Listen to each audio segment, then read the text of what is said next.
Nobody ever wants tragedy to replace the fun and excitement in their lives, especially not in an amusement park, where joy and laughter should reign supreme. But on a warm and sunny July 15th, 2019, the unthinkable occurred at Kankaria Amusement Park. The Discovery Pendulum, a ride that promised thrills, instead delivered a nightmare. An eager crowd of 32 thrill-seekers boarded the pendulum, each heart filled with anticipation, unaware that misfortune was coming. Laughter turned into cries of agony as the ride broke into two in midair, injuring 29 people, of whom 2 would tragically lose their lives. A ride inspected for safety just hours before turned into the center of a catastrophe despite the promises of safety. Questions arose, suspicions lingered, and faith in amusement park operators crumbled. Was it merely a terrible accident or something more sinister? But the biggest question was what exactly happened and what caused the accident. The haunting echoes of the incident still resonate, not just as a tale of loss for the lives that could have been, but as a warning and a question mark on safety, responsibility, and trust. Today we tell the story of the pendulum ride that killed and left multiple people injured, a story that forces us to confront our vulnerabilities in pursuit of joy and excitement. Set in Ahmedabad, Gujarat, India, the Kankaria Amusement Park is nestled beside Kankaria Lake, the second largest lake in the city. With origins tracing back to 1451, the lakefront was revamped between 2007 and 2008, offering a variety of public attractions, including a zoo, toy train, water rides, a water park, and food stalls. Yet the adrenaline-pumping rides, such as the Boomerang roller coaster, the Torching Tower, Disco Pendulum, and the notorious Discovery Pendulum ride, truly draw thrill-seekers to the park. It's not just the imposing structures and their eye-catching decorations that attract visitors to the park. The enchanting blend of physics and entertainment within the rides creates an unparalleled experience, captivating guests and offering them the thrill of their lives. A Netherlands-based company installed 5 of the rides in 2014, ensuring an international standard of excitement. On July 15, 2019, the mood of the day at Kankaria Amusement Park was electric. Families had gathered, their faces illuminated with joy and anticipation. Thrill-seekers lined up, eager to experience the magic of the Discovery Pendulum ride, with its dual swinging and spinning motions. Laughter filled the air, resonating with the joyful chimes of the merry-go-round. Children above 12 years of age excitedly awaited their turn, gleefully watching the towering pendulum arm dance in the sky. Owned by the father-son duo Ghanshyam Patel and Bhavesh Patel, the Discovery Pendulum ride had been a staple attraction, inspected and maintained regularly. Documentation was in order, including maintenance certificates, police certification, fire knock, and even continuous inspection and clearance from the authorities for the past 4 years. But all the paperwork in the world couldn't prevent the tragic event that unfolded that fateful evening. The Discovery Pendulum ride is a heart-pounding attraction in the amusement park. At first glance, the ride structure is a sight to behold. A massive pendulum-like arm, often adorned with eye-catching decorations or thematic elements, extends from a central axis located at the top. The arm's length and design vary, but its purpose remains consistent: to induce both swinging and spinning motions, resulting in a dynamic and electrifying experience for riders. The magic begins as passengers take their seats on the suspended gondola at the pendulum arm's lower end. These gondolas are simple benches designed to accommodate a certain number of riders while ensuring their safety throughout the ride.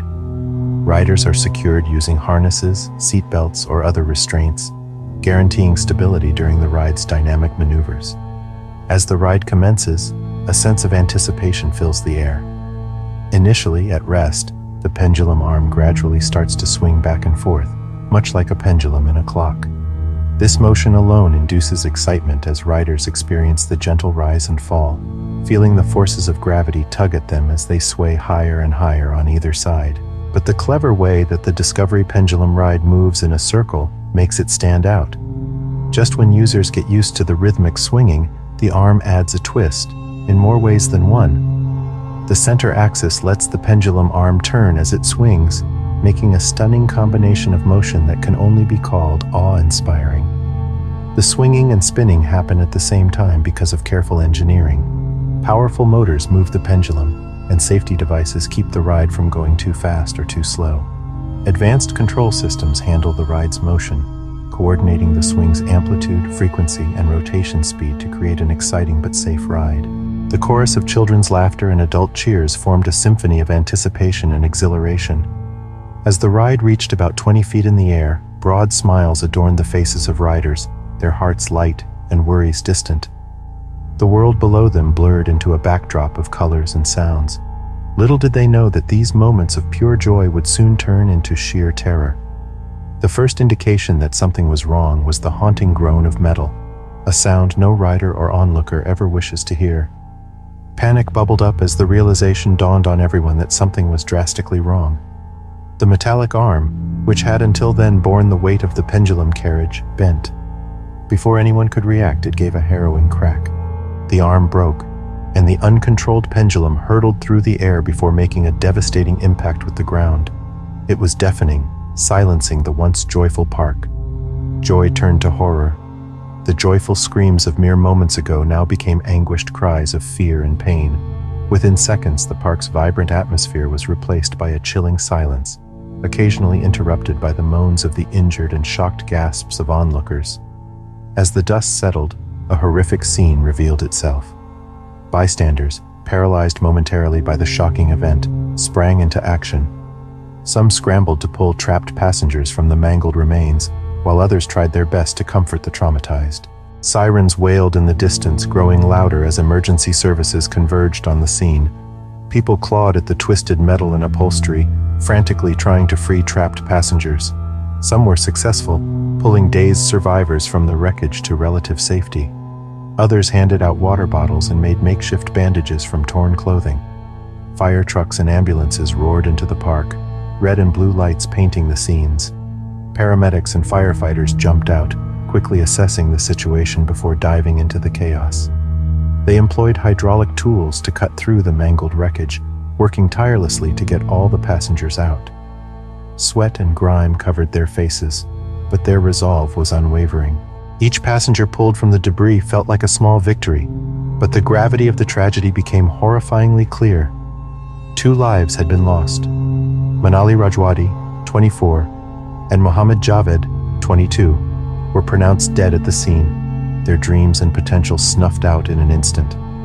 The remaining passengers, battered and bruised, were loaded onto stretchers and rushed to the nearby LG hospital. Emergency medical teams were already on standby, ready to tackle the wave of casualties. Of the 30 passengers, 15 were in critical condition and detained for further treatment. Their future was uncertain, and the road to recovery was long and daunting. Meanwhile, back at the park, police officers began cordoning off the area. The park's atmosphere, which had been one of excitement and joy, now felt like a crime scene. Parkgoers were escorted out, their faces etched with disbelief and sorrow. Police officers arrested several park officials, including the managing director and his son, taking them into custody for what was now a criminal investigation. As investigators swarmed the park, delineating their zones with neon crime scene tape, the public's grief and anger boiled over into a relentless outcry for justice and accountability. This tragedy was the third of its kind in less than a month, leaving everyone demanding answers. "How can this happen again? Are our lives just a game to you?" One visibly shaken mother shouted at a TV reporter, echoing the sentiment coursing through the nation. The fallout was immediate and expansive. Social media was awash with hashtags like #Justice for Manali and Muhammad and #Amusement Park Safety Now. Parents questioned the wisdom of ever letting their children go on thrill rides again. No one wanted another day of fun to turn into a lifetime of regret. Official investigations kicked into high gear, led by a forensic team whose initial findings were unsettling to say the least. 2 potential scenarios were laid out. Either one or more load-bearing cables within the arm had snapped during the swing, or the nuts and bolts holding it together had been loose. In any case, the glaring lapses in inspection and maintenance procedures were impossible to ignore. The Ahmedabad Municipal Corporation, the body responsible for issuing licenses to operate such parks, suddenly found itself under the microscope. Opposition leaders claimed these licenses were sometimes awarded due to personal interests, sidelining the all-important safety inspections. They questioned the integrity of the entire licensing process, adding fuel to the fire of public anger. Legal consequences came fast and hard.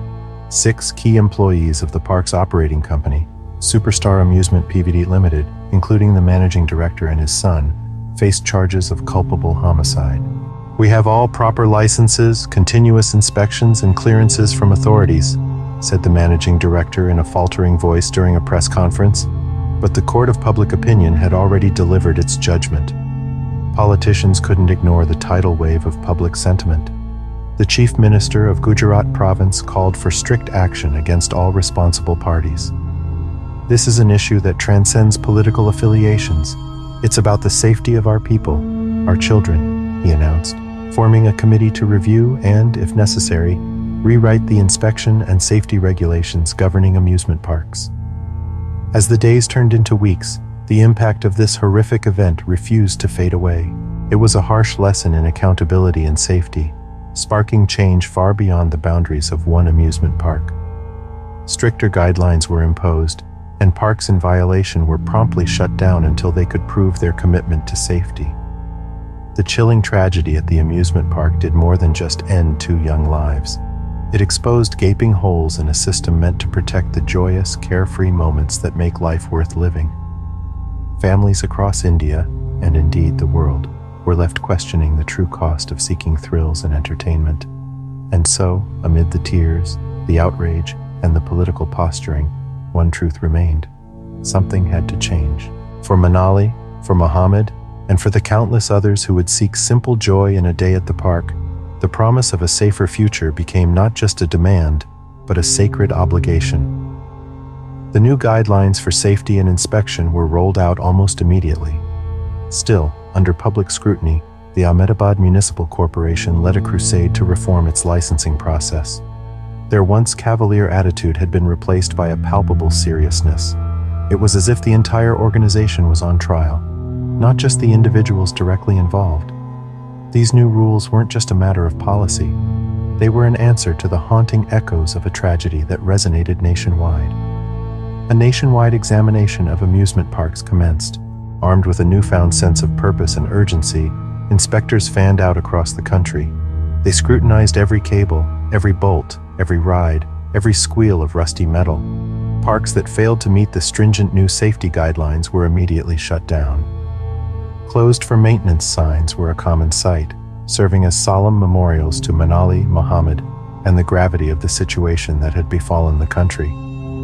The checks were unannounced and rigorous. No more cutting corners. No more good enough when it came to safety measures. This exhaustive review process wasn't just limited to the mechanical aspects. Even the operators had to undergo a battery of tests to prove their competence. It was as if the entire nation had decided to go back to school on what it meant to protect the public. While the wheels of justice were still turning, with the managing director of Superstar Amusement Pvt Limited and his team still facing their day in court, the court of public opinion had made its verdict clear. Complacency was no longer an option. The Chief Minister's Committee, formed to review safety standards, worked day and night to ensure that the law caught up with public sentiment. Many parks eventually reopened, their operators wearing the gravity of their responsibilities on their faces. The rides resumed, but even the thrill-seekers seemed more subdued, their excitement tempered by a newfound respect for the forces that carried them skyward and swung them through the air. The thrills were the same, but the innocence was lost. It was difficult to say whether the world of amusement parks would regain its original aura of carefree joy. After all, it shouldn't. The price of the lessons learned was deep, taking a toll on human lives and altering countless others forever. Yet amid this gravity, there's an undercurrent of cautious optimism, a collective sense of having weathered a terrible storm. It's somewhat reminiscent of another heartrending incident, half a world away but eerily similar, the Ohio State Fair accident. The Ohio State Fair is a big deal in the US, especially if you're from Ohio. Imagine an event that started as a 3-day agricultural expo in 1850 and now stretches over 12 days. Over the years, it's become one of the largest state fairs in the country. You've got it all. Food you won't find elsewhere. Think deep-fried butter and turkey legs as big as your arm. Exhibits and rides. Every late July to early August, The fair turns Columbus, Ohio into a hotspot of culture and amusement. And speaking of amusement, Amusements of America is one of the biggest players in the carnival game. This company has been in the business of fun for a long time, and they were the ones operating the rides at the Ohio State Fair. It's what they do.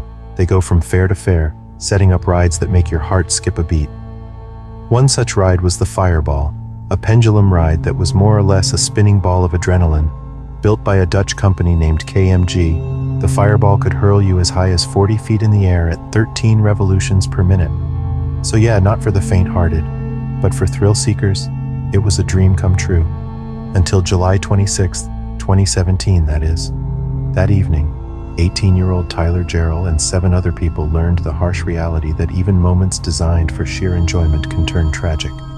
Until that fateful evening of July 26, 2017, the Fireball was considered a machine engineered to thrill but built to last. The routine of setting it up was well practiced, like a chef who has prepared the same dish 1,000 times. Amusements of America was there early in the morning, well before the fairgoers started trickling in. Their workers were doing their typical hustle, unloading pieces, tightening bolts, and connecting cables. By the time the Ohio Department of Agriculture came in for the inspection, everything looked perfectly in order. The inspector took his clipboard and began ticking off items on his list. From the outside, the Fireball looked just as solid as it did the last 2 or 3 times it was inspected. Satisfied, he gave the green light. At 10 a.m. sharp, the gates opened, and a sea of people surged in, eager for a day of fun, oblivious to the tragedy that would unfold later.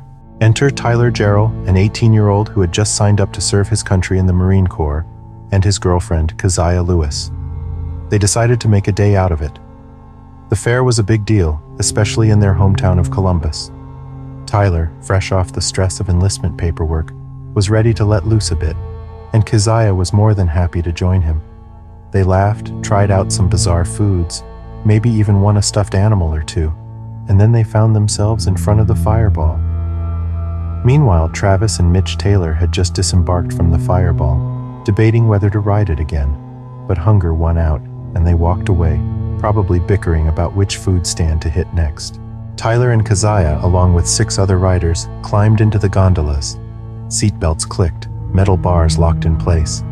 The ride operator hit the switch, and the Fireball lurched into motion. Like a pendulum, it began to swing, higher and higher, the world blurring for those on board as the adrenaline started to kick in. And then it happened. Without warning, one of the gondolas broke away. Tyler and Keziah were hurled through the air, a devastating flight that felt like an eternity, but was over in a split second. The force was so great that it overpowered the restraints designed to keep them in place. Tyler was thrown with such violence that he lost his life upon impact. As for the rest, they weren't spared either. Some found themselves slammed into other parts of the ride. Others were still inside the fallen gondola, their bodies a maze of injuries. Keziah was among them. Her pelvis, ankle, and ribs had all taken a hit, and she had to be rushed into surgery. Emergency services were immediately on the scene, but for Tyler, it was too late. Lives were shattered that day, and so was our trust in something as simple as a fair ride. The tragedy made national news, leaving the public grappling with pressing questions. How did this happen? Could it have been prevented? Who was responsible? Almost immediately after the incident, operations at the fair were temporarily halted. KMG, the Dutch company that manufactured the Fireball, issued an urgent warning to cease the operation of all similar rides worldwide. For the Ohio State Fair, when it did eventually reopen, the atmosphere was one of somber caution. All rides remained closed pending further inspection, casting a pall over what was supposed to be a celebration. Within 2 days of the accident, preliminary findings emerged, pointing to excessive corrosion as the root cause of the tragedy. The internal part of the sweep arm, usually a robust piece of engineering, had corroded to less than 3 millimeters in some areas. Rainwater pooling due to outdoor storage of the ride had expedited this corrosion, rendering the sweep arm fatally weak. The shocking realization here was that any of the ride's arms could have snapped, making it a disaster waiting to happen. This revelation put the spotlight on the existing inspection procedures. The Ohio Department of Agriculture had performed what seemed like routine inspections, but these checks were largely visual and external. No protocols existed to inspect the internal structures of rides, which in the case of the Fireball, would have been difficult to access anyway. The very process designed to ensure the safety of amusement park goers had glaring loopholes. If the corrosion had been detected, Tyler Jarrell might still be alive, and 7 others might have been spared severe injuries. There's a saying that for every safety regulation there was an accident that made it necessary. In the wake of this terrible event, discussions about updating and enhancing amusement ride inspection procedures were pushed to the forefront. But while the industry may adapt and improve, the scars remain, both physical and emotional, for the victims and their families. Amid renewed debates on safety measures, the grim reality hung in the air. An 18-year-old who had just signed up to serve his country had lost his life, and nothing could bring him back. While regulations and laws adapt in the aftermath of tragedy, mending the emotional fabric torn apart is a far more complex endeavor. Tyler Jarrell was not just a name in the news. He was an 18-year-old with hopes and dreams, a young man who had just committed to serving his country by joining the Marine Corps. He had a family, parents, siblings, and friends who expected to see him thrive, not to be planning his funeral. The Jarrell home, which should have been filled with conversations about Tyler's impending journey to boot camp, or debates over which care package goodies would be sent to him, was suddenly and irrevocably changed. No words could fill the silence that his absence created. His bedroom, once a sanctuary of adolescence, became a room of relics. Each item, a baseball glove, a collection of video games, a pile of textbooks, transformed into a monument to a future never to be realized. The emotional toll on Tyler's family was profound. Every family gathering, every milestone would be marked by his absence. Holidays became landscapes of memories, empty chairs, and avoided eye contact. The grief was a heavy burden that the family had to bear, but it was also an invisible thread that connected them to the community, all equally shaken by the catastrophe. And what of Keziah Lewis, Tyler's girlfriend? She survived, yes, but the emotional and physical scars were deep. Beyond her pelvis, ankle, and rib surgeries, she grappled with a unique form of survivor's guilt. Why did she make it when Tyler didn't? How does one go back to the routines of daily life, knowing that your survival came at such a high cost? Every joyous moment in her life would forever be tinged with the thought that Tyler should have been there to share it. Keziah found herself stuck in a complex emotional maze, navigating PTSD symptoms alongside young adulthood's regular ups and downs. She lived, but living was painful. The other victims, some who sustained severe injuries, others minor, were also left with the scars of that fateful day. Emergency rooms and surgeries were followed by lengthy periods of rehabilitation. Jobs were lost. Academic calendars were disrupted. Their relationships were tested. Every time they closed their eyes, they would relive the horrifying moments of being thrown, of the world spinning uncontrollably around them. The very idea of fun had changed for them. Carnivals, fairs, and even the jingle of an ice cream truck could trigger flashbacks, leaving them breathless and anxious. But this story isn't just about individual suffering. It's also about a community grappling with collective sorrow. The Ohio State Fair, a local institution that had existed since 1850, was supposed to be a place of joy, a summer staple where memories were made. After the accident, the atmosphere shifted. It wasn't just the silent rides or the inspectors carrying clipboards and pens poised over new regulations. It was the collective understanding that something unspeakable had happened here, something that could have been prevented. The fair was no longer an escape from life's troubles, but a harsh reminder of its fragilities. The ensuing conversations were tough, but necessary. Parents had conversations with their children that they never thought they would need to have. Conversations that boiled down to the cruel reality that sometimes bad things happen, and we don't know why. Schools held counseling sessions. Community vigils were attended not just by friends and family, but by strangers who felt compelled to honor the lost and pray for the injured. It was a small but significant way of reclaiming a sense of community, of transforming individual suffering into collective healing. In the wake of the tragedy, the buckling community found solace in action. The signing of Tyler's Law in Ohio gave people a glimmer of hope that no family would have to endure what the Jarrell family had gone through. For some, this was a way of making sense of the senseless and converting their anger and sorrow into advocacy for change. But laws and regulations, while vital, are not the whole story. A young man's life was cut short. Families were shattered. A community was traumatized. As they say, for every safety regulation, there was an accident that made it necessary. And while the aftermath of this tragedy led to tangible changes in safety measures, the emotional terrain remains a difficult one to navigate. A constant balance between never forgetting and finding the strength to move on.